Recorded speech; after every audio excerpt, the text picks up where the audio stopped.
Friends, आप सबका स्वागत है हमारे यूट्यूब के गवर्नमेंट सरकारी वैकेंसी के यूट्यूब चैनल के ऊपर। जैसा कि दोस्तों हम आपके लिए समय समय पर नई नई आपके पास जो गवर्नमेंट वैकेंसीज होती है उसके नोटिफिकेशंस लेके आते रहते हैं। हर बार की तरह इस बार भी हम आपके लिए एक नई वैकेंसीज लाए हैं जो एक सैनिक स्कूल से रिलेटेड है। हाँ जी हाँ दोस्तों, सैनिक स्कूल जो एक नेशनल डिफेंस के अंडर में आती है। इनकी खुद की सोसाइटी होती है, सैनिक स्कूल सोसाइटी, जो दिल्ली के अंदर है, सेना भवन के अंदर ऑपरेट कर रही है। दोस्तों इसको शुरू करने से पहले मैं आप सबको एक चीज़ बता दूं, ये एक बहुत अच्छी वैकेंसी है जो एक अभी राजस्थान के अंदर एक नया सैनिक स्कूल खुला है, ये उसके रिगार्डिंग है। हमारे राजस्थान के अंदर दो सैनिक स्कूल अभी करंटली अभी जो ऑपरेशन के अंदर है। फर्स्ट है चित्तौड़ के अंदर, सेकेंड है अपना झुंझुनू के अंदर। सैनिक स्कूल होते क्या है? सैनिक स्कूल एक्चुअली वो है एक तरीके का गेटवे टू एनडीए है, जहाँ पे 6th और 9th के अंदर ऑल इंडिया एंट्रेंस एग्जाम होता है। वहाँ से मेरिट स्टूडेंट्स को हायर किया जाता है। देन उनको एक 6 से लेके एक 12 तक एक मिनी एनडीए की तरह उसके अंदर डिसिप्लिन कूट कूट के भरा जाता है। हाँ दोस्तों, ये बहुत ही एक सैनिक स्कूल एक अपने आप में बहुत बड़ी मिसाल है। उसी सैनिक स्कूल की एक नई ब्रांच जो ओपन हुई थी झुंझुनू के अंदर, उसके अंदर अभी नई वैकेंसीज ओपन होने जा रही है। उसका नोटिफिकेशन जो अभी आया है वो आप मेरी स्क्रीन पे देख सकते हैं। तो इसको आपको हमारे इस वीडियो पे आपको बहुत ही एक शुरू से लेके आखिरी तक बने रहना है। हम आपको एक 0 से लेके 360 डिग्री तक आपके पास पूरा इस पोस्ट को एनालिस करेंगे। दोस्तों हम अपने इसी वीडियो के अंदर आपको सभी पोस्टों के बारे में बताएंगे। क्या उसकी एलिजिबिलिटी होगी, क्या उसका रिक्रूटमेंट प्रोसेस होगा, क्या सैलरी प्रोसेस होगा, क्या आपको इसके लिए कौन कौन से आपको एक्सपीरियंस की जरूरत पड़ने वाली है, और दोस्तों सबसे बड़ी बात है इसमें सिलेबस। जी हाँ, मैं आपके लिए नेट से स्टडी करके पूरा एक सिलेबस लेके आया हूँ जो एक सैनिक स्कूल जो अपनी ऑल ओवर इंडिया के अंदर है उनके अंदर एक फॉलो किया जाता है। इसमें सारे पैटर्न आपके जो ट्रेड है, जो आपके पास वाटेवर जो आपके पास आपकी जो एजुकेशन है जिसमें आप अपने टीजीटी पीजीटी के लिए अप्लाई करने जा रहे हैं, या आपकी ट्रेड है जैसे पीटीआई हो गया, आप नर्स के लिए जा रहे हैं, या अपने जनरल एम्प्लॉयज़ के लिए जा रहे हैं, सबके लिए एक पेपर लगता है। पेपर के बाद आपका एक इंटरव्यू होगा। इंटरव्यू तो बहुत एक बेसिक लेवल का होता है, 10 से 15 मार्क्स का होता है। उसमें सिर्फ आपको एक इंटरव्यू क्लियर करना ही बहुत बड़ी बात है। उसमें आपको ओनली पासिंग मार्क्स चाहिए, कोई मेरिट लिस्ट नहीं चाहिए होती है। उसको शुरू करने से पहले मैं अपने दोस्तों से कहना चाहूँगा जो मेरे इस यूट्यूब चैनल पे नया आया है वो मेरे इस चैनल को सब्सक्राइब कर लें, क्योंकि मैं ऐसी वैकेंसीज आपके लिए बिल्कुल डिटेल के अंदर लाता रहूँगा, ताकि हमारे जो भी एक यूज़र्स हैं, जो हमारे फ्रेंड्स हैं, जो मेरे फॉलोवर्स हैं, उनको कोई दिक्कत नहीं आए, उनको किसी सिलेबस के लिए और की छोटी सी जानकारी के लिए इधर से उधर भटकना ना पड़े। तो दोस्तों समय न गवाते हुए हम अपने इस सैनिक स्कूल झुंझुनू की रिक्रूटमेंट के ऊपर आते हैं। जैसा कि आप मेरे कंप्यूटर स्क्रीन पर देख रहे हैं, इसमें टीजीटी पीजीटी नर्स पदों की एक नोटिफिकेशन जारी हुई है। जी हाँ दोस्तों, ये नोटिफिकेशन सैनिक स्कूल झुंझुनू खुद निकालता है और यही अपना पूरा एक फाइनल डिसीजन लेगा कि हमें कौन सा कैंडिडेट सही है, कौन सा कैंडिडेट सही नहीं है। फाइनली जो डिसीजन होता है वहाँ पे रजिस्ट्रार, प्रिंसिपल, हेडमास्टर होते हैं।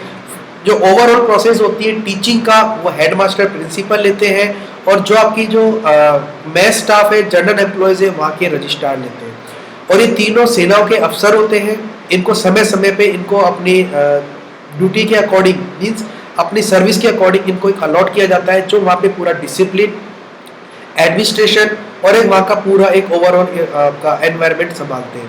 तो दोस्तों इसको चलाते हुए हम आगे देखते हैं। तो ये सैनिक स्कूल झुंझुनू की जो रिक्रूटमेंट है ये अभी 16 से सितंबर के बीच के अंदर जारी हुई है। इसके अंदर आपके पास 20 से 25 डेज का टाइम है, आपको इसी बीच के अंदर इसको अप्लाई करना है। इसके अंदर जो वैकेंसीज आई है कौन कौन सी आई है आप देखते हैं। तो मैथ्स टीचर की है, हिंदी टीचर की है, एक इंग्लिश टीचर की। ये रेगुलर है, जी हाँ ये रेगुलर है, ये परमानेंट बेस पे है। ये इन लोगों को एक बार परमानेंट होने के बाद इनको पूरा एक स्कूल की स्थायी सदस्यता दी जाएगी, जहाँ पे इनके पास ये जो सैनिक स्कूल सोसाइटी है इसकी तरफ से इनके पास एक पेंशन भी लागू होगी, और इनके अकॉर्डिंग इनको वाटेवर जो भी स्कूल के अंदर फैसिलिटी मिलेगी, जो इनके जो बच्चे हैं वो अपने स्कूल के अंदर फ्री एजुकेशन पा सकते हैं, अपना मैथ्स के अंदर वाटेवर जो भी इनको जो सैनिक स्कूल जो सोसाइटी के अंदर फैसिलिटी मिलती है वो इनके पाने के हकदार होंगे। इसके सिवा इन्होंने कुछ कॉन्ट्रैक्ट बेसिस पे भी इन्होंने जॉब निकाली है, जिसे देख सकते हैं आर्ट मास्टर ये वो होता है जो वहाँ पे ड्राइंग का टीचर होगा।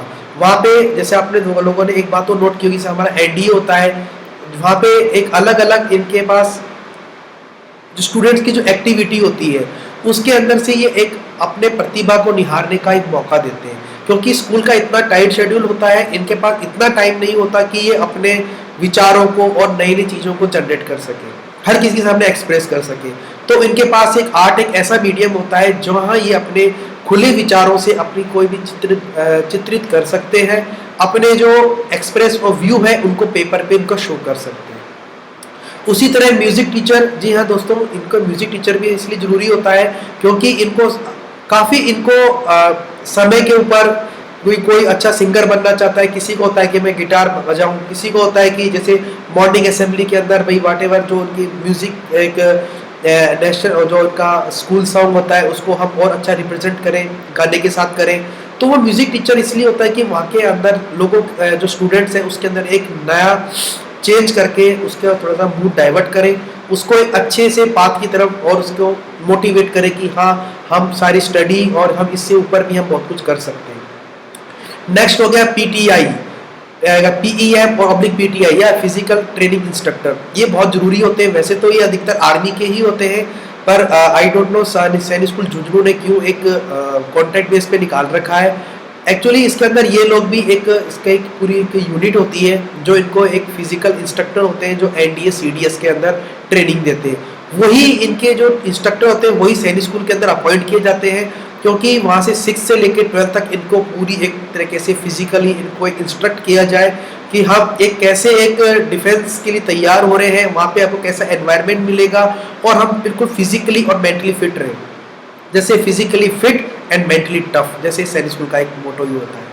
एक काउंसलर होगा, ये आपकी एक एडमिन पोस्ट होगी, ये भी कॉन्ट्रेक्चुअल बेसिस पे है। जैसा आपके लोगों को कोई फीस जमा करनी होती है या फिर स्टूडेंट से कोई रोल कॉल होते हैं, कोई इनके पास व्हाटएवर स्टेशनरीज आती है, या इनके को जो न्यू स्टूडेंट्स हो गए उनके फॉर्म अटैचमेंट हो गए, व्हाटएवर इनके कुछ डॉक्यूमेंट्स हो गए, इनके कोर्ट यार्ड वगैरह, इनके अंदर कुछ सामान को किस तरह पहुँचाना है, ये उसको मेंटेन करने के लिए होता है। नर्सिंग सिस्टर या डेफिनेटली उनके एमआई रूम्स होते हैं जहाँ पे एक आर्मी से रिटायर ही एक डॉक्टर वगैरह वहाँ पे इनको अपॉइंट किया जाता है, तो वहाँ पे इन्होंने फीमेल सिस्टर निकाली है। नर्सिंग है जो वहाँ पे एक इनको काफ़ी एक हेल्प करेंगे, एक तरीके के कंपाउंडर भी जिसे कह सकते हैं, व्हाटएवर उनकी हेल्प के लिए। पर अभी ये सब कॉन्ट्रेक्चुअल बेसिस पे कोई परमानेंट नहीं है। मे बी इनको हम ये सोचते हैं कि कभी इनको डायरेक्ट परमानेंट हो जाए, एक्चुअली ये सब सोसाइटी सैनिक स्कूल वालों के ही हाथ में होता है।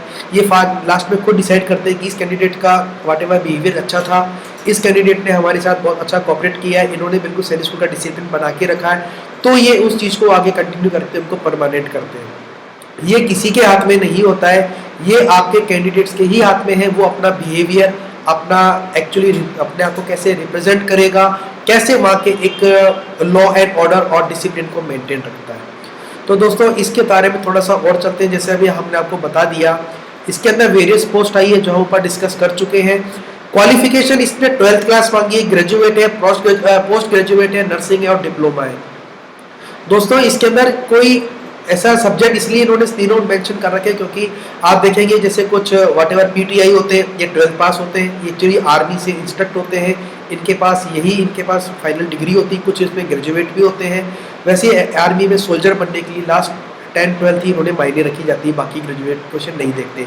ग्रेजुएशन इसमें मांगी जाएगी आपके पास जो टीआरटीज जा रहे हैं उनको अपने सब्जेक्ट के अंदर अपना बीएड होना चाहिए, ग्रेजुएट होना चाहिए, पोस्ट ग्रेजुएट होना चाहिए, प्लस आपको अपने सब्जेक्ट का रिलेटिव एक्सपीरियंस होना चाहिए।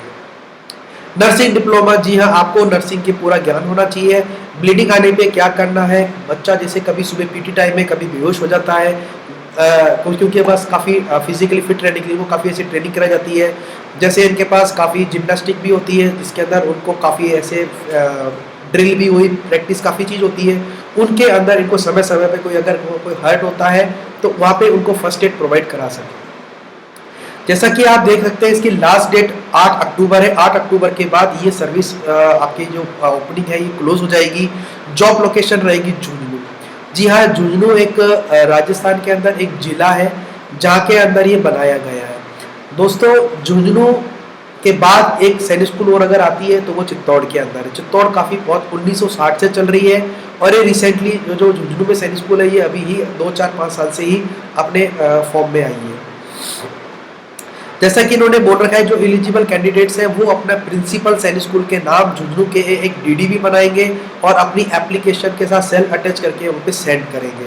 वहाँ पे भेजने के लिए आपको जो कौन से उम्मीदवार एलिजिबल होंगे, कौन से नहीं होंगे, क्या एजुकेशन क्वालिफिकेशन चाहिए होगी, दोस्तों हम वो सारे यहाँ पे हम डिस्कस करने जा रहे हैं। जैसा हम जानते हैं कि इस रिक्रूटमेंट को सैनिक स्कूल झुंझुनू सोसाइटी ने निकाल रखा है। जी हाँ, सैनिक स्कूल ही इसका फाइनल डिसीजन मेकर होगा, जो वहाँ का प्रिंसिपल रजिस्ट्रार होंगे। और इसके अंदर देख सकते हैं पोस्ट नो है, ऑनलाइन प्रोसेस है। इसके अंदर आपको मैं सारी रिक्रूटमेंट डिस्कस कर ही चुका हूँ। 17 सितंबर से ये जॉब अभी रनिंग में आई है, मीन्स आपका आज से ही वैकेंसी चालू हुई है और 8 अक्टूबर तक रहने वाली है। और इसके अंदर अभी इन्होंने कोई एग्जाम डेट नहीं आई है, कोई एडमिट कार्ड नहीं आया, अभी रिजल्ट डिक्लेयर नहीं हुआ है, डेट ऑफ काउंसलिंग और डेट ऑफ ज्वाइनिंग नहीं हुई है। दोस्तों, जैसे भी हमारे पास इसका नोटिफिकेशन का कोई भी लेटेस्ट अपडेट आएगा, हम सबसे पहले आपके लिए लेके आएंगे कि अभी इसके अंदर कौन सा अभी डेट को एग्जाम होने वाला है, कौन से आपके पास एडमिट कार्ड कब जारी होंगे, कब आपके पास रिजल्ट आएगा। उसी तरह हम फीस को देखें भाई, जो जनरल ओबीसी में होंगे इनको 500 रुपये का अपना डीडी, जहाँ तक होता है आपको डीडी सबमिट करना पड़ता है to the favour of school principal of Sainik school. इसी तरह एसटी एससी वालों की फीस है 250 फी वो आपका ऑनलाइन है। अच्छा, इन्होंने ऑनलाइन रख दिया। अगर डीडी होता है तो आपको सैनिक स्कूल के नाम भरना पड़ता है, आपको ऑनलाइन इसमें सबमिट करना पड़ेगा, जहाँ से आप एप्लीकेशन को फिल करेंगे। अब आती है क्वालिफिकेशंस हम आपको डिस्कस कर लेते हैं। अगर हम इसके ऑफिशियल नोटिफिकेशन पे चले तो वहाँ आपको सारी एक इन्फॉर्मेशन मिल जाएगी। जैसा आप मेरे कंप्यूटर स्क्रीन पे देख रहे हैं, इसकी पूरी एक एसेंशियल क्वालिफिकेशंस आगे टीजीटी मैथमेटिक्स इन्होंने एक पोस्ट मांगी है, वो भी ओबीसी। जी हाँ, ये ओबीसी के लिए रिजर्व है, इसमें कोई जनरल एसटी एससी नहीं भर सकता। इसमें 4 ईयर का इंटीग्रेटेड कोर्स होना चाहिए, जो एनसीईआरटी के जो सब्जेक्ट होते हैं उससे रिलेटेड हो और एटलीस्ट 50 मार्क्स आए हो उसके। जैसे मान के चलिए हमारे 4 ईयर्स के अंदर जैसे इनके पास मैथ्स है तो उनको मैथ्स के अंदर कोई इनके पास डिग्री होनी चाहिए, उसके अंदर इनके पास बीएड भी होनी चाहिए और पोस्ट ग्रेजुएट कंसल्ट कर सकते हैं। और दोस्तों, अगर जो पोस्ट ग्रेजुएट करके जाएगा डेफिनेटली उसको वहाँ पे वेटेज मिलने वाला है, ये डेफिनेटली श्योर है। जिसके पास पोस्ट ग्रेजुएट होगा उसको वहाँ पे वेटेज मिलेगा। सेकेंडली, डिजायर्ड क्वालिफिकेशन उन्होंने क्या कह दिया है कि आपको टीचिंग इंग्लिश के अंदर कंपलसरी है। वहाँ पे हिंदी नहीं चलती है, इंग्लिश चलती है। जी हाँ दोस्तों, इंग्लिश चलती है, आपको इंग्लिश के अंदर ही हर चीज़ परफॉर्म करनी होगी।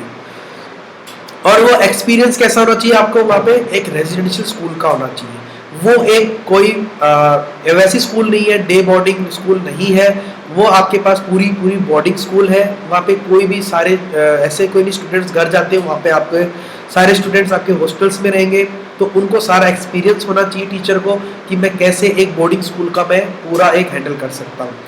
उनको गेम्स की भी नॉलेज होनी चाहिए, जो कोकरिकुलर एक्टिविटीज़ होती हैं, जैसे उनके पास गेम्स हो गए, डिबेट्स हो गई, प्लेज हो गए, व्हाटएवर जो भी एक्टिविटीज उसका भी उनको ज्ञान होना बहुत जरूरी है। नॉलेज ऑफ कंप्यूटर एप्लीकेशन ये मस्ट नेसेसरी होगी, क्योंकि आजकल सैनिक स्कूल्स में सब प्रोजेक्टर्स लग चुके हैं। आजकल सारा काम प्रोजेक्टर से या फिर कंप्यूटर के ऊपर ही अधिकतर पढ़ाया जा रहा है, तो इसके लिए नॉलेज कंपलसरी है। सेम अगर हम चेक करेंगे तो हिंदी रेगुलर ये जनरल पोस्ट है एक की, तो इसके अंदर भी इन्होंने वही चीज़ दोहराई है कि 4 साल के अंदर आपने वो सब्जेक्ट पढ़ा हो जो आप सब्जेक्ट को पढ़ाने जा रहे हैं। 50% आपके एग्रीगेट मार्क्स होने चाहिए, बीएड की डिग्री होनी चाहिए, पोस्ट ग्रेजुएट हो, आपके लिए बहुत बेनिफिट है। उसी तरह आपके पास 3 इयर्स बीएड एमएड होना तो आपकी और भी अच्छी बात है। और इसके अंदर एक चीज़ और बोल दी है, इसमें सी टेट एस टेट आपके स्टेट गवर्नमेंट के होते हैं, वो गाइडलाइंस आपको जरूर आपको मीट करनी चाहिए। ऐसा नहीं हो कि अगर आपके पास गाइडलाइन मीट नहीं हो, वही हो गया। आपको प्रोफेशनल इन इंग्लिश होना चाहिए, आपको इंग्लिश के अंदर बात समझनी और बोलनी आनी चाहिए।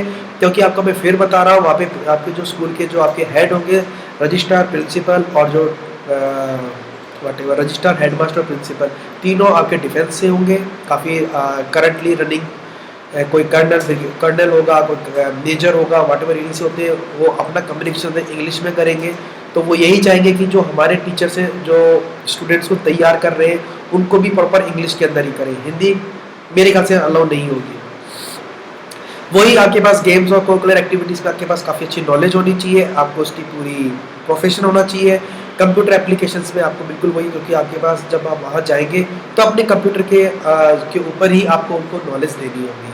टीजीटी इंग्लिश सेम वही रहेगा, आपको जैसा इसको बताया है, आपको बस इंग्लिश के अंदर आपके पास क्वालिफिकेशन होनी चाहिए, जो आपने पढ़ा है वो आपका सब्जेक्ट होना चाहिए, वॉटेवर वही बीएड होना चाहिए, अगर आपके पास एमएड है, सीटेट, एसटेट आपके पास वो क्लियर होना चाहिए। आर्ट मास्टर ये आपके पास कॉन्ट्रेक्चुअल है, ये एससी में उन्होंने मांगा है। हायर एजुकेशन सीनियर वो आपके पास बोल दी एजुकेशन होनी चाहिए आपके पास, और प्लस 4 ईयर का पेंटिंग, मैंने क्या कहा था, पेंट से रिलेटेड आपके पास आर्ट्स की नॉलेज होनी चाहिए। ग्रेजुएट होना चाहिए ड्राइंग, फाइन आर्ट और इसके अंदर, और मिनिमम 2 ईयर्स का किसी भी आपके इंस्टीट्यूट का आपके पास डिग्री होनी कंपलसरी है, क्योंकि वही प्रूव करेगी कि हाँ आपको उसकी नॉलेज है। और इसके लिए आपके पास 2 साल का एक्सपीरियंस चाहिए, किसका, आपके पास आर्ट का टीचर का एक्सपीरियंस होना चाहिए।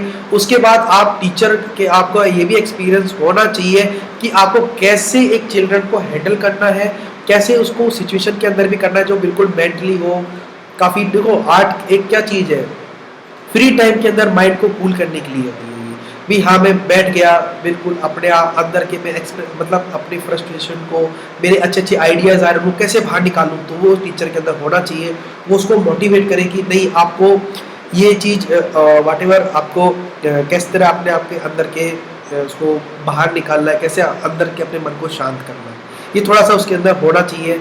सेकंड वही चीज़ आ गई, गेम्स के अंदर होना चाहिए, टीचिंग के अंदर आपको रेजिडेंशियल एरिया स्कूल का पूरा नॉलेज होना चाहिए, प्लस आपको हिंदी इंग्लिश दोनों का आपके पास लैंग्वेज कंपलसरी है। म्यूजिक टीचर वही आपके पास आपको ग्रेजुएट होना चाहिए म्यूजिक के अंदर, प्लस आपको संगीत, विरसाद एग्जामिनेशन, गंधर्व, महादेव मंडल, बॉम्बे, मतलब इन्होंने वो चीज़ बोल दी है कि आपके पास इनमें से किसी का भी जो वॉटेवर आपने कोई डिग्री ली हो, कोई संगीत भवन है, जैसे कोई शास्त्रीय संगीत हो गए, कोई अपने पास वॉटेवर वेस्टर्न ट्रेडिशनल हो गया, जैसे ट्रेडिशनल सॉन्ग आपके पास कोई किसी भी चीज़ की वहाँ से कोई डिग्री हो, कोई एग्जामिनेशन हो जहाँ से आपने कुछ पढ़ा हो, आपके पास एक तरीके का वॉटेवर क्या कहते हैं, मेरे पास एक चीज़ होनी चाहिए कि ये प्रूफ करती हो कि हाँ मेरे को नॉलेज है। ऐसा नहीं हो कि कोई उठा के आगे चल दे कि मैं गाना गा सकता हूँ, मैं बाथरूम सिंगर हूँ। जैसे आपको सैलरी का और बता दूँ, इनकी सैलरी 35,000 तक मंथली फिक्स रखी गई है, एज इनकी 21 से 35 है। उसी तरह देखेंगे जो आर्ट टीचर है उसकी भी 35,000 फिक्स रखी गई है, 21 से 35 ईयर की इनकी एज है। जो टीजीटी है और जो इसमें हिंदी, इंग्लिश और मैथ्स के टीचर है उनकी सैलरी 7 पे लेवल 7 होता है, और नियर अबाउट 50,000 इन लोगों को सैलरी मिलेगी। एज इनकी वही 21 से 35 साल के बीच में ही रखी गई है। सेकेंड अगर हम चलते अलाउंसेस, जी हाँ इनको फ्री एकोमोडेशन मिलेगा after as a selection, regular होने के बाद में इनको डीए भी मिलेगा, आने जाने का पेंशन स्कीम भी मिलेगी, और जो इनको जो मेडिकल अलाउंस होता है, और जो भी इनको व्हाटएवर जो चिल्ड्रंस होते हैं उनको 6 से लेकर 12 तक की पढ़ने के लिए उस स्कूल के अंदर फ्री एजुकेशन दी जाएगी, कोई पैसा नहीं लगेगा। सिर्फ इनकी ट्यूशन फीस चार्ज होती है, वो भी बहुत मिनिमल होती है, मान के चलिए 5,000 7,000 बहुत मिनिमम चार्जेस है मेरे ख्याल से, तो इससे अच्छी गोल्डन अपॉर्चुनिटी होगी। और इन्होंने फिर बोल दिया कि आपको किस तरह आपको जुजनू के अंदर अप्लाई करना है। जी आपको ऑफलाइन मोड के अंदर अप्लाई करना है, जहां आप इस जुजनू वेबसाइट के ऊपर जाएंगे, सेल्फ अटेस्टेड आपको जितने भी सर्टिफिकेट्स हैं वहाँ पे आपको लगाने, फोटोकॉपी, ओरिजिनल नहीं, आपको फोटोकॉपी लगानी है, और आपको परसेंटेज ऊपर मेंशन कर देनी है। कैसे लिखेंगे आपको मैं थोड़ा सा बता देता हूँ। कैंडिडेट जैसे भी आप उसके ऊपर लिखते हैं, जैसे आपको इस पोस्ट के लिए जाना है,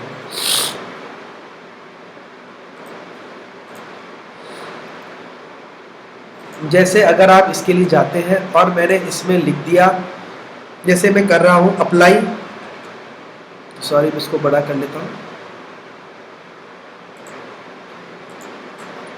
जैसे आप देख सकते हैं मैं इसमें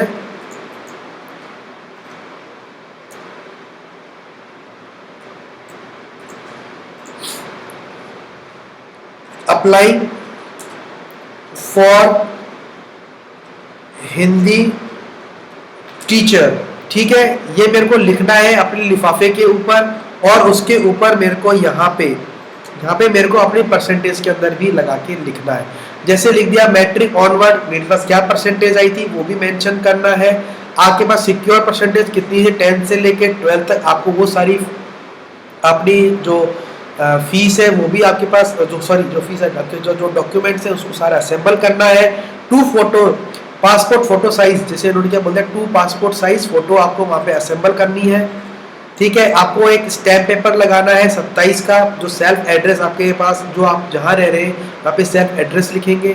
उसी तरह आपको 500 का डीडी आपको जनरल ओबीसी, अगर आप जनरल और ओबीसी में आते हैं तो 500, अदर एससी एसटी में आते हैं तो 250 रुपये आपको एसबी के नाम से, प्रिंसिपल सैनिक स्कूल जुन्नू के नाम से आपको डीडी बनाना है। ये आपका डीडी बनेगा, उन्होंने ब्रांच कोड मेंशन कर रखा है। और एसटी एससी वालों के लिए इनको सर्टिफिकेट का भी इनको एक प्रमाण देना पड़ेगा कि भाई मैं एसटी एससी से था और ये मेरा प्रमाण है, इसलिए मेरे को यहाँ पे छूट दी जाए। लास्ट डेट इन्होंने 8 अक्टूबर रखी जो क्लियरली मेंशन है इसके अंदर। उसके बाद देखेंगे इन्होंने मोड ऑफ रिसीप्ट एप्लीकेशन, इन्होंने रिसीप्ट आपको एप्लीकेशन किस तरह भेजना है, आपको स्पीड पोस्ट से भेजना है जो रजिस्टर्ड होगी, आपको कोरियर नहीं भेजना है दोस्तों। फिर याद रखना कोरियर आपका एक्सेप्ट नहीं होगा, ये आपके पास रजिस्टर्ड पोर्ट से ही जाएगा ताकि वहाँ पे उसकी एंट्री की जाती है। इस कैंडिडेट का आ गया, ये फलाना आपका वहाँ पे नंबर दिया जाता है, उसी से ही आपका सिलेक्शन प्रोसेस का वो फर्स्ट स्टेप है। ना कर वहाँ पे कोई कैंडिडेट वहाँ जाके हैंड टू हैंड वहाँ पे फॉर्म सबमिट कर सकता है, वो भी एक्सेप्ट नहीं होगा, आपको वहाँ पोस्ट से ही भेजना पड़ेगा।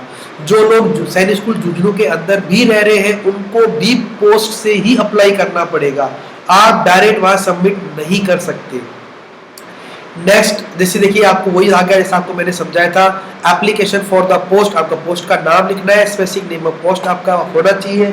मोड ऑफ कॉल लेटर्स, जी हाँ कॉल लेटर्स जो होंगे आपको एसएस जो जुझनू की वेबसाइट है आपके पास वहाँ पे मेंशन हो जाएगा, आपका नाम आ जाएगा, आपको वहाँ पे रिटन टेस्ट के लिए बुलाया जाएगा। वहाँ पे आपको मैं बता दूँ वहाँ पे आपके पास 3 स्टेजेस से आपको गुजरना पड़ेगा। पहला होगा रिटन टेस्ट, अगला होगा स्किल्स, जी आप स्किल्स के लिए जा रहे हैं, अब थर्ड होगा आपके पास प्रैक्टिकल टेस्ट, जी हाँ इसमें आपको प्रैक्टिकल टेस्ट भी देना पड़ेगा। रेस्ट अब आपको थोड़ा सा मैं एग्जाम और उसके टेस्ट के बारे में बताने जा रहा हूँ। जैसा कि दोस्तों ये सैनिक स्कूल कोई भी इसमें सिलेबस के बारे में आपको नहीं बताएगा, पर मेरे वीडियो के अंदर मैं आपको सिलेबस भी डिस्कस करूंगा। ये सिलेबस में दूसरी सैनिक स्कूल चित्तौड़गढ़, सैनिक स्कूल रीवा, सैनिक स्कूल घोड़ाखाल वहाँ की साइटों से मैंने लिया है। अधिकतर सब में सेम आपको सब्जेक्ट मिलेगा, और मैं आपको मैं एक चीज़ और बता दूं, सब्जेक्ट आपका अधिकतर सब में सेम मिलेगा, थोड़ा सा प्रोसीजर डिफरेंट हो सकता है, कोई पेपर कम ज़्यादा हो सकते हैं। वैसे ये चीज़ बिल्कुल ही एक सीक्रेट होती है, ये कोई नहीं बताता, वो आपको वहीं जाके पता चलेगा कि मेरा किस चीज़ का पेपर लगने वाला है। जैसा दोस्तों आप मेरी कंप्यूटर स्क्रीन पर देख सकते हैं, आपके पास यहाँ पे सब कुछ लिखा हुआ आ रहा है कि आपको कौन कौन से सब्जेक्ट आपके पास वहाँ पे एग्जाम के अंदर आ सकते हैं। जैसे देखिए अगर आप इंग्लिश के आप कोई भी एग्जाम के लिए जाएं, आपको इंग्लिश, हिंदी, एक आपका एलिमेंट्री मैथ्स, थोड़ी सी आपके करंट अफेयर्स, आपको कंप्यूटर की नॉलेज, और एक थोड़े से आपके अंदर स्किल टेस्ट आपके अंदर होने जरूरी है। वही एग्जाम आपके इंटरव्यू के अंदर भी पूछे जाएंगे, वही टेस्ट में भी पूछे जाते हैं।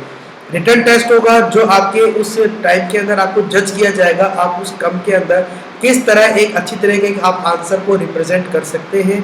सेकंड स्किल टेस्ट लिया जाएगा कि आप में किस तरीके की स्किल है, बच्चे के सामने आप किस तरह अपनी स्किल को पढ़ाएंगे, किस तरह रखेंगे। एक प्रैक्टिकल टेस्ट भी होगा, जी हाँ आपको हो सकता है एक क्लास के अंदर बोर्ड के ऊपर एक आपके पास एक डेमो लेक्चर भी दिया जाए, आपको टॉपिक खुद सेलेक्ट करना होगा, जिसके अंदर 15 से 20 मिनट तक आपको उस पर बोलना होगा।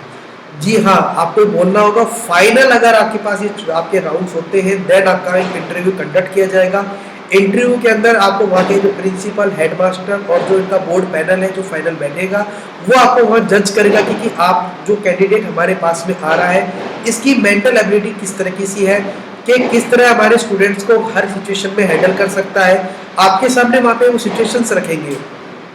अगर आपको ऐसी सिचुएशन रखेंगे जैसे आपके पास कोई स्टूडेंट्स आता है, मानो उसके पास छुट्टी के लिए आपके पास बार बार आ रहा है, आपको अप्लाई कर रहा है कि मेरे को घर जाना है क्योंकि वो पूरी बोर्डिंग स्कूल है, आप किस तरह उस स्टूडेंट को किस तरह हैंडल करते हो, किससे लॉजिकली पता चले कि आपके सामने स्टूडेंट आया और रोने लग गया, आप उसके सामने बिल्कुल ही एक तरीके से इमोशनल हो गए, आपने छुट्टी ग्रांट कर दी। नहीं, ऐसा नहीं होता है। काफ़ी छोटे बच्चे आते हैं घर के लिए, उनकी काफ़ी एक होम सिकनेस होती है, तो उसके अंदर हमको उस स्टूडेंट को काफ़ी एक तरीके से हैंडल करना होगा। हमें उसको मोरल डाउन नहीं करना है कि तू घर के अंदर नहीं, उसको एक तरीके से आपको एक होमली एनवायरनमेंट प्रोवाइड करना है, जिसके कारण वो अपने पूरे घर को भूल के उस अपना पूरा माइंड और अपना जो पूरा समय है वो स्कूल की एजुकेशन गेट करने में लगा दें। तो दोस्तों, अब इससे पहले तो अपन आगे बढ़े, हम थोड़ा सा एक आपके इससे रिलेटेड सब्जेक्ट पे डिस्कस कर लेते हैं। जैसा दोस्तों कि आप इसमें देख सकते हैं, आपको एक इंग्लिश हिंदी का सिलेबस है, एक आपके पास जनरल नॉलेज होनी चाहिए जिसके अंदर आपके पास करंट अफेयर्स का भी सिलेबस आपको मैं डिस्कस करने वाला हूँ। एक होगा रीजनिंग एबिलिटी का सिलेबस भी होगा, जिसमें वो आपकी एक एबिलिटी जानेंगे कि आप किस तरह आप सोच सकते हैं, क्या आप रीजनिंग के कुछ छोटे मोटे चीज़ है आप उसमें डिफरेंस आप निकाल पाते हैं। उसी तरह कंप्यूटर लिटरेसी का भी आपके पास एक एग्ज़ाम होगा कि आपको कंप्यूटर की बेसिक नॉलेज है या नहीं। उसके बाद एक आपके पास एक सब्जेक्ट जो आप जैसे पीटीआई के लिए जा रहे हैं तो आपके उससे हेल्थ से रिलेटेड आपसे चीज़ पूछी जाएगी। अगर आप आर्ट के लिए जा रहे हैं तो आपके आर्ट की एजुकेशन पूछी जाएगी, और आपके उस वर्क एक्सपीरियंस भी आपसे पूछे जाएंगे कि आपने किस तरह अपना इस जो वर्क एक्सपीरियंस है आपने गेन किया है दूसरी स्कूल से, आपने स्कूल से सीखा, आप क्या अपने नॉलेज को उस स्कूल में बच्चों के बीच में आप यूटिलाइज करने वाले, अपने नॉलेज से आप किस तरह बच्चों को आप और नॉलेजेबल बनाएंगे, उसी चीज़ का वो आपके सामने करेंगे। तो दोस्तों, एक बार उनका एक छोटे से लेवल पे अपन इसका एक सिलेबस देख लेते हैं। इंग्लिश में verb, tenses, voices, subject verb agreement, articles, comprehensive, fill in the blanks, error correction, sentence rearrangement, unseen passage, vocabulary, antonyms, synonyms, grammar, idioms and phrases आपके पास आएंगे। दोस्तों, इसके लिए आपको मैं सजेस्ट करूंगा एक कोई भी आर एस अग्रवाल है, इंग्लिश की काफ़ी अच्छी बुक है, इसने बहुत अच्छी चीज़ में से एक्सप्लेन कर रखी है। हम एक बार वहाँ जाके देख सकते हैं। हमको इतना ज़्यादा उसको पढ़ना नहीं है, सिर्फ हमको अपने आप को हैबिट कर लेना है कि हम वहाँ पे उस पेपर को सॉल्व कर लें। पेपर इतना टफ नहीं आएगा, बेसिकली सिर्फ आपके सामने चीज़ रखी जाएगी, एक एक दो दो क्वेश्चन होंगे, ऐसा नहीं कि पूरा एक सिलेबस होगा, एक अलग से पेपर लिया जाएगा। उसके अंदर कुछ क्वेश्चन ऐसे हिंदी के भी मिलाने आपके पास आएंगे, जैसे वो आपके कौन से होंगे, antonyms, synonyms, vocabulary, grammar, synonyms, antonyms भी हो गए, ट्रांसलेशन ऑफ सेंटेंसेस, बिल्कुल है, ट्रांसलेशन भी आपको मिलेंगे, इंग्लिश का आप हिंदी का इंग्लिश में ट्रांसलेट करो, फिल इन द ब्लैंक्स भरिए, एरर डिटेक्शंस करना, कॉम्प्रिहेंसिव पैसेज, पैरासिस हो गए, मींस मुहावरे हो गए, और एक आपके पास आएंगे प्लूरल फॉर्म एक्सेट्रा, मतलब एक वचन बहुवचन, ये आपके सामने वहाँ पे भी आएंगे। तो ये चीज़ आपको ओनली सिर्फ एक देख के जानी है, वहाँ पे इतना टफ नहीं आएगा पेपर, सिर्फ आपको अपने सब्जेक्ट की नॉलेज होनी चाहिए जहाँ पे आपको शो करना होगा। सेकेंड इसमें आती है जनरल नॉलेज। जी हाँ दोस्तों, इसमें आपको जनरल नॉलेज चेक की जाएगी, जो हमारे पास डेली हम जो जनरल नॉलेज गेट करते हैं अपने टीवी से, न्यूज़पेपर से, और जो हमारे एनवायरनमेंट से होता है। जनरल नॉलेज के लिए सिर्फ एक बार आप ओनली उस स्टेट के कुछ एक इलेक्टिव पर्सन्स जो हमारे नए राष्ट्रपति हैं, जैसे आपको एक चीज़ जो बता दूं, अभी जो उपराष्ट्रपति बने हैं जो हमारे सैनिक स्कूल के ही हैं, जगदीप धनखड़ जी, में भी ये क्वेश्चन पूछ लिया जाए, ये सैनिक स्कूल का बहुत बड़ा एक अचीवमेंट है। उसी तरह दोस्तों, आप सबको उनकी कुछ एक चीज़ पता होनी चाहिए कि अभी हमारे पास एक इलेक्टिव पर्सन्स कौन कौन बने हैं। उसी तरह अगर आप देख सकते हैं, आपको इंपॉर्टेंट डेज याद होनी चाहिए, इंडियन हिस्ट्री आपको पता होनी चाहिए। इंडियन हिस्ट्री भैया हम जिस इंडिया के अंदर है, हमको थोड़ी सी उसके संविधान के बारे में पता होना चाहिए, मॉडर्न हिस्ट्री के बारे में पता होना चाहिए, कब हमारा संविधान बना गया, कितने दिन में बना गया, कितने अनुच्छेदों में है, वाट एवर छोटी जनरल नॉलेज है, ये हर किसी को होती है। हमारा नेशनल एंथम किसने लिखा, कितने मिनट में गाया जाता है, वाट एवर ये सब पहली बार कहाँ गाया गया था, ये छोटी मोटी चीज़ें हैं, आई थिंक ये हम सबको पता होगी।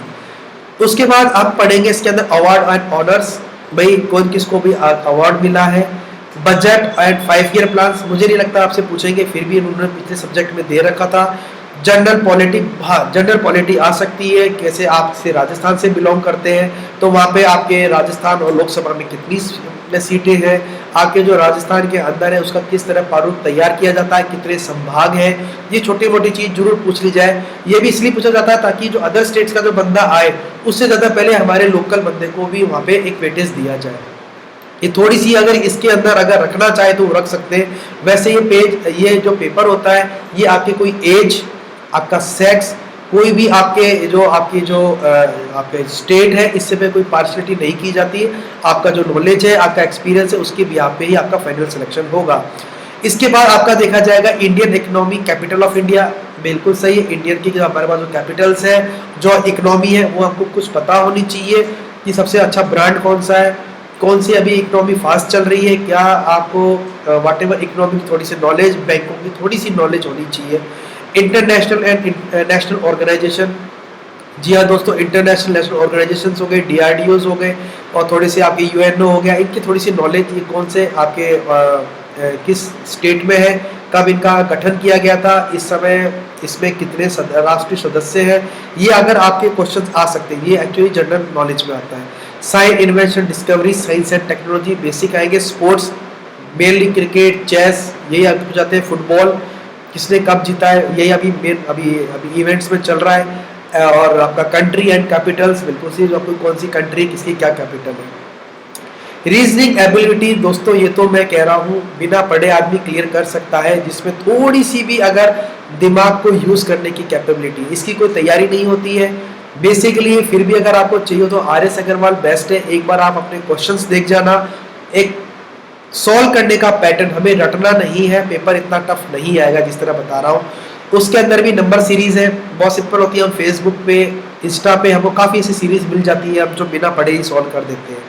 ऐसे पास आएगा, ऑब्जर्वेशंस आ गए, फिगर क्लासिफिकेशन हो गया, रिलेशनशिप कंसेप्ट्स हो गए, अर्थमेटिकल रीजनिंग हो गई। अर्थमेटिकल रीजनिंग थोड़ी आप देख लेना, इसके अंदर नंबरिंग आ जाती है, प्राइम, इवन और थोड़े से आपके पास आ सकते हैं। नॉन वर्बल सीरीज हो गई, सीरीज थोड़ी सी देखने के लिए आप प्रैक्टिस कर लेना, मैं मानता हूँ थोड़ा हार्ड है।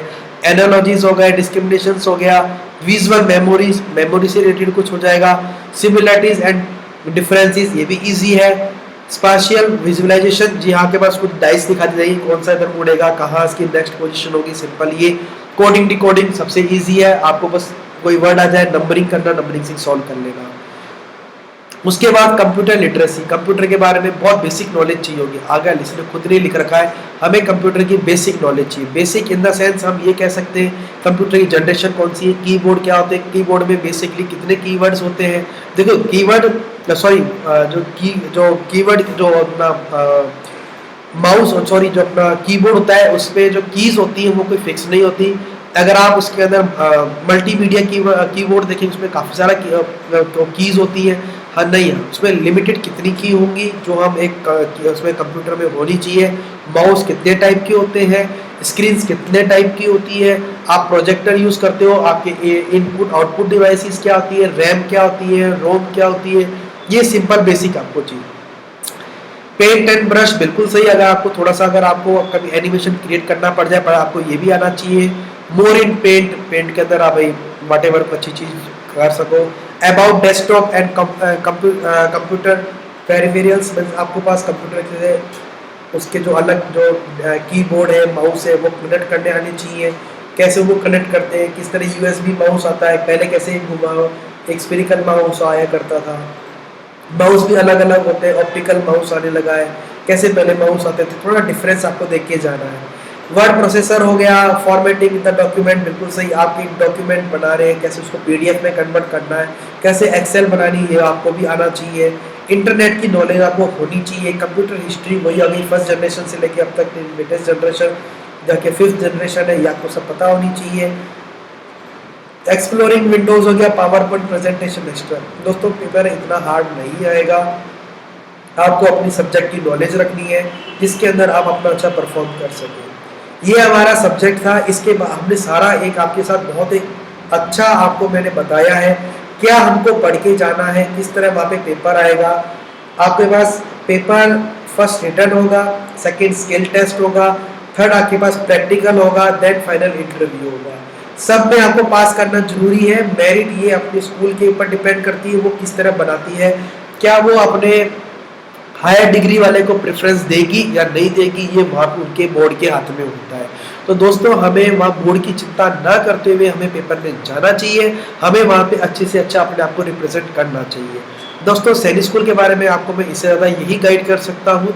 सैनिक स्कूल काफ़ी एक अच्छी सोसाइटी है, जहाँ पे आपको काफ़ी, अगर रेगुलर आप परमानेंट हो जाते हो, आपको बहुत एक अच्छा आपको सीखने को मिलेगा, आपको वहाँ पे बहुत एक अच्छी नॉलेज मिलेगी, आपकी फैमिली सिक्योर रहेगी, आपके जो चाइल्ड है आपका 1 या 2 बच्चे, इससे ऊपर आपको सैनिक स्कूल में आपको अलाउ नहीं करेंगे पढ़ाने के लिए। आपके 1 या 2 किड्स को स्कूल के अंदर फ्री एजुकेशन आपको प्रोवाइड कराई जाएगी। दोस्तों ये मैंने पूरा आपके लिए बनाया है, मेरे ख्याल से मैंने आपको एक सैनिक स्कूल के बारे में A to Z सारी इंफॉर्मेशन दे दी है। दोस्तों अगर इसके बावजूद भी अगर आपको लगता है कि नहीं मेरे को कुछ नॉलेज चाहिए, मेरे को ये चीज़ जानना है, कुछ सैंपल पेपर्स, आप इसके कोई सैंपल पेपर्स नहीं मिलेंगे। सैनिक स्कूल का कोई भी पेपर आपको वहीं रख लिया जाएगा, आपके पास कुछ भी आपके पास नहीं दिया जाएगा, ये सब कॉपियाँ वहीं पे सबमिट होंगी। आप कॉपी रीचेक कराने के लिए नहीं बोल सकते, उनका जो बोर्ड का डिसीजन लास्ट एंड फाइनल होता है, हम इसके अंदर कोई ऑब्जेक्शन नहीं कर सकते। जैसे आपको मैं एक चीज़ और बता दूं, उस बोर्ड का जो डिसीजन होता है वो बिल्कुल पार्शियली नहीं होता है, वो आपको राइट कैंडिडेट को राइट ही आपको सेलेक्ट करेंगे, वो उसके अंदर से एक अच्छी क्वालिटी ढूंढने की कोशिश करते हैं। जी जो खुद एक ऑफिसर्स वहाँ बैठे हैं, वो खुद एक SSB एक फाइट करके एक ऑफिसर्स बनते हैं, उनको पता है कि हमको किस तरह कैंडिडेट है और बेस्ट हमको तैयार करना है। इतना हो सकता है जो आप TRTs जो अभी हम जिसमें पेपर के लिए जा रहे हैं, वहाँ पे स्कूल के कुछ PGTs बैठ जाएंगे जो आपके लिए कुछ नॉलेज टेस्ट करेंगे, और जो बाकी की चीज़ें हैं, आपकी साइकोलॉजी हो गई, आपका एटीट्यूड हो गया, आपका बिहेवियर हो गया, वो आपके वहाँ पे बोर्ड के मेंबर्स ही आपकी तय करेंगे, और फाइनल डिसीजन वहाँ पे प्रिंसिपल, हेडमास्टर, रजिस्ट्रार का ही होता है। वही डिसाइड करेंगे कि आपका सिलेक्शन हुआ है, कितने टाइम में आपको इसमें ज्वाइनिंग करना है। तो दोस्तों ये मैंने आपको पूरा A to Z आपको इन्फॉर्मेशन दे दी है। इसके सिवा मैं आपको यही बोलना चाहूँगा, अगर आपको फिर भी कोई ऐसा इशू लगता हो कि मेरे को सैनिक स्कूल के बाद कुछ नॉलेज चाहिए, आप मेरे को मैसेज करके बता सकते हैं। मैं आपके लिए वो उस चीज़ में वीडियो, नहीं तो आपको मैं नोट्स आपको जरूर प्रोवाइड करूँगा। मैं आपसे एक चीज़ और बोलना चाहूँगा कि आप वहाँ पे किसी की बातों में ना आए, क्योंकि वहाँ पे बहुत से ऐसे आदमी मिलेंगे कि यार मैं आपका करवा दूंगा, मैं आपका करवा दूंगा, ऐसा कुछ भी नहीं होता है। ये पूरा आप यहाँ पे ध्यान रखना, इस पेपर के अंदर आप खुद अपनी खुद मदद करेंगे। आपको नॉलेज है तो आपको वहाँ सेलेक्ट होने से कोई भी नहीं रोक सकता, और मेरे ख्याल से वहाँ पे इतनी भीड़ नहीं होगी, क्योंकि फाइनल सेलेक्ट एक मुश्किल से अगर एक पोस्ट है तो 5 बंदों को बुलाएंगे, 5 या 7 को, इससे ऊपर नहीं बुलाने वाले। हाँ अगर ये ओपन वैकेंसीज होती, वॉक इन इंटरव्यू होते, तो मैं कुछ कह सकता था। दोस्तों ये आपके लिए बहुत अच्छी अपॉर्चुनिटी है, आपको इसको ग्रैब करना चाहिए।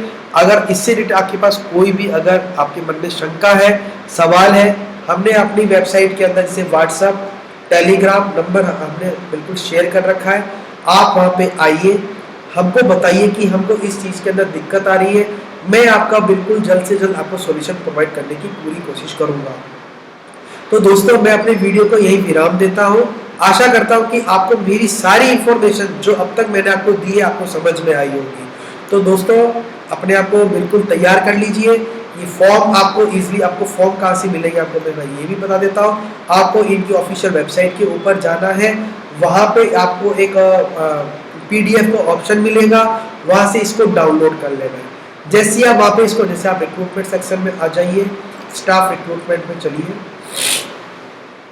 जैसे आप देख सकते हैं एडवर्टाइज वैल्यू रेगुलर कॉन्ट्रैक्ट में 2017 सितंबर को इनको निकाला गया है, आप यहाँ से डाउनलोड कर सकते हैं। ये देखिए दोस्तों यहाँ पे आपके पास यहाँ पे जो पूरा एडवर्टाइजमेंट आ चुका है। इसके बाद अगर मैं चाहता हूँ कि मैं इसके एप्लीकेशन फॉर्म पे जाऊँ, आप यहाँ पे जाके एप्लीकेशन फॉर्म पे भी क्लिक कर सकते हैं। PDF आपके सामने आ चुका है, जैसे देखिए PDF होगा, आपको यहाँ पे पोस्ट के अंदर नाम भरना है, फी आपको अपना अमाउंट भरना है, DD भरेगा, बैंक का नाम आएगा जिस बैंक से आपने DD बनाया है। इसके अंदर आपके पास डेट ऑफ बर्थ बर्थ लिखनी है। दोस्तों आप डेट ऑफ बर्थ में कभी स्पेलिंग मिस्टेक मत कर देना, बहुत से लोग मिस्टेक कर देते हैं, डेट की जगह मंथ डाल देते हैं, मंथ की जगह डेट डाल देते हैं, और ईयर तो थोड़ा गलती नहीं होती, 4 कॉलम्स है, कभी डेट और मंथ में एरर हो जाती है, इसका बहुत ध्यान रखना। ऐसी जो पासपोर्ट फोटो चाहिए, जो फोटो मांगी है, आपके पास कैप नहीं होनी चाहिए, कोई पगड़ी नहीं आपने बांधी भी होनी चाहिए, ना कोई सर पे कोई मफलर होना चाहिए, सीधा आपका बस क्लियर फोटो होनी चाहिए जिसके अकॉर्डिंग वहाँ पे आपको मैच कर सके। आपको कंप्लीट एड्रेस भर देना है विद टेलीफोन नंबर। दोस्तों टेलीफोन नंबर आपको बिल्कुल सही डालना है जो बिल्कुल वर्किंग कंडीशन में हो। पता चले आपका वहाँ पे सिलेक्शन हो जाता हो और आपको वहाँ पे कॉल के लिए आपको इंटरव्यू के लिए बुलाया जा रहा है, हम फोन ही अटेंड नहीं कर पा रहे, तो दोस्तों आपका कैसे फाइनल प्रोसेस में आप पहुँचेंगे। आपको पूरी चीज़ भर देनी है। ईमेल आईडी कंपलसरी है। जो भी आपके स्कोर कार्ड आएगा, जो भी आपके पास नेक्स्ट प्रोसेस होगा, आपको मेल के थ्रू ही कम्युनिकेट करेंगे। फाइनल जो आपके पास ज्वाइनिंग लेटर होगा, अपॉइंटमेंट लेटर होगा, वो आपको मेल के थ्रू ही मिलेगा। ये बिलीव नहीं करेंगे आपके पास कि पोस्ट ऑफिस का आपके पास लेटर का आप वेट करो, जितना जल्दी हो सकेगा ये आपको अपने पास बुलाने की कोशिश करेंगे। आपके पास में वैवाहिक स्थिति बोलती है मैरिड है, और आपके पास स्पाउस का नाम देना है। Name of number of children, आपके पास कितने बच्चे हैं ये उसकी भी आपको मुआयना देना पड़ता है। Employed, nature of duties, post of, अगर आपका बच्चा कोई ड्यूटी करता है तो आपको उसके बारे में बताना है कि मेरा लड़का आर्मी में, एयरफोर्स में, प्राइवेट जॉब में है, बैंक में, किसी के अंदर भी हो, आपको वहाँ पे देना पड़ेगा। क्योंकि ये इसलिए मांगते हैं, अगर आपका बच्चा छोटा है तो उसको स्कूल के लिए आपके पास अपॉर्चुनिटी आएगी, वो स्कूल में पढ़ सकता है। बड़ा है तो वो आप पे डिपेंड नहीं है, तो उसके ऊपर वाटेवर स्कूल मेडिकल मिलता हो, खाने का मिलता हो, वो उसको स्कूल नहीं देगी।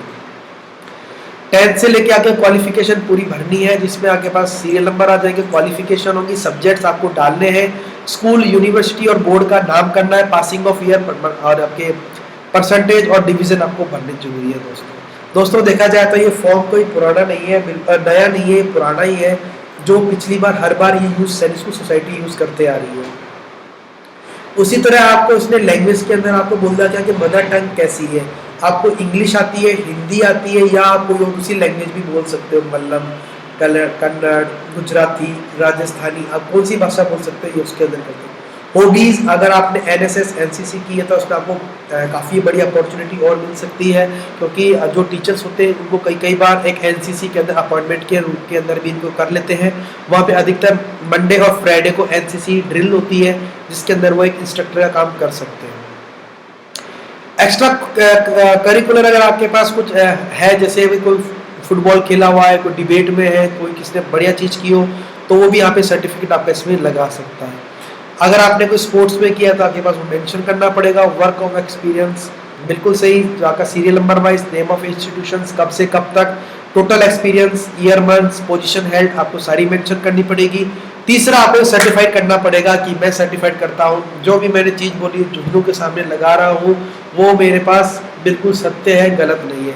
इसने आपके पास ये भी बोल दिया कि I have no relative employed in any capacity of Sainik school, जुगनू के अंदर मेरा कोई रिलेटिव काम नहीं कर रहा है, क्योंकि इससे पार्शलिटी होने के चांसेस ज़्यादा हो जाते हैं। सेकेंड हियर बाय उसने वही करेक्शन के लिए बोल दिया, डेट और आपके पास सिग्नेचर आपको सबमिट करना पड़ेगा। दोस्तों फॉर्म काफ़ी सिंपल है, आपको इसको PDF को डाउनलोड कर देना है, भर के एक आपको लिफाफे के अंदर विद 2 एनवेलप विद आपका सेल्फ एड्रेस होगा, 25 रुपए की फ़ोटो लगेगी आपके, उसके ऊपर इजली आपके पास, और जो मेन कवर होगा उसमें application applied for number of name of post आएगा, सैनिक स्कूल जुगनू का पूरा एड्रेस होगा, फॉर्म में आपका नाम होगा, फोटोज़ होंगी वो सेल्फ अटेस्टेड होंगी। इस चीज़ का बहुत ध्यान रखना है। डॉक्यूमेंट्स होंगे वो भी सेल्फ अटेस्टेड होंगे, ओरिजिनल हमें नहीं भेजने हैं। और उसके बाद हमको ये भी चीज़ अप्लाई करके देखनी है कि हम जो वहाँ पे भेज रहे हैं वो गवर्नमेंट के मतलब रजिस्टर्ड ही होके जानी चाहिए। ऐसा नहीं होता कि हम कोरियर लगा दें, स्पीड पोस्ट लगा सकते हैं, ऑर्डनरी पोस्ट से भेज सकते हैं, पर हम कोरियर और ये चीज़ और हैंड टू हैंड डिलीवरी नहीं है। तो दोस्तों मैंने आपको सारी पूरी 0 से 360 डिग्री तक पूरी आपको नॉलेज दे दी है। फिर भी अगर आपको कोई भी डाउट होता है, जैसे अभी मैं देख पा रहा हूँ कि मैंने पूरा अपनी कंप्यूटर स्क्रीन से लेके आपके पास सारा मैंने एक्सप्लेन कर दिया है। तो दोस्तों इसके बाद मैं आपसे विदा चाहूँगा और ये कोशिश करूँगा, ये आशा करूँगा कि मैं आपके लिए हर बार आपके लिए और अच्छे वीडियो बना सकूँ। जैसा कि मैं अपने आप को मैं नोट कर पा रहा हूँ कि मैं अपने इस वीडियो द्वारा मैं बहुत से लोगों को इसमें हेल्प करूँगा, आपको पूरी नॉलेज दूंगा कि किस तरह आपको वहाँ परफॉर्म करना है। और इसके बाद में मेरी वेबसाइट के ऊपर जैसे आप देख पा रहे हैं, इसमें आपका कोई भी डेट आएगी, एग्ज़ाम डेट, एडमिट कार्ड, वो आपके पास अपडेट होते हुए चले जाएंगे टाइम टू टाइम। तो दोस्तों मेरा वीडियो काफ़ी लंबा होता जा रहा है, तो मैं आप सब लोगों से विदा चाहूँगा। आशा मंगल करूँगा कि आप इस मेरे वीडियो के थ्रू आपको जरूर सफलता मिले। आपको सारे मैंने डाउट्स आपके क्लियर कर दिए हैं और फिर भी अगर आपको डाउट रहता है, आप मेरे फेसबुक, व्हाट्सअप, व्हाटएवर मेरे यूट्यूब के मेरे डिस्क्रिप्शन पे जाके मेरे से क्वेरी पूछ सकते हैं, और मैं एज सुन एज पॉसिबल, मैं नहीं तो मेरी टीम आपका रिप्लाई जरूर देगी, आपकी पूरी हेल्प करेगी उस चीज़ को वहाँ से निकालने के लिए। तो दोस्तों, जितना जल्दी हो सके इस फॉर्म को भर के आप सबमिट करके भेज दीजिए। कहीं ऐसा नहीं हो जाए कि हम भेज नहीं पाए, क्योंकि ऑर्डनरी पोस्ट स्पीड पोस्ट ही जाएगा, हम इसको कोरियर नहीं कर सकते कि हम 1 घंटे 2 दिन में 3 दिन में या इतने पहुंच जाए ना, ये ऑर्डनरी से जाएगा। और आज ही ये नोटिफिकेशन रिलीज हुआ है, तो उसको एज सुन एज पॉसिबल भर दें। तो दोस्तों, आज इसी के साथ मैं अपना वीडियो को यहाँ समाप्त करता हूँ। Okay, goodbye, take care.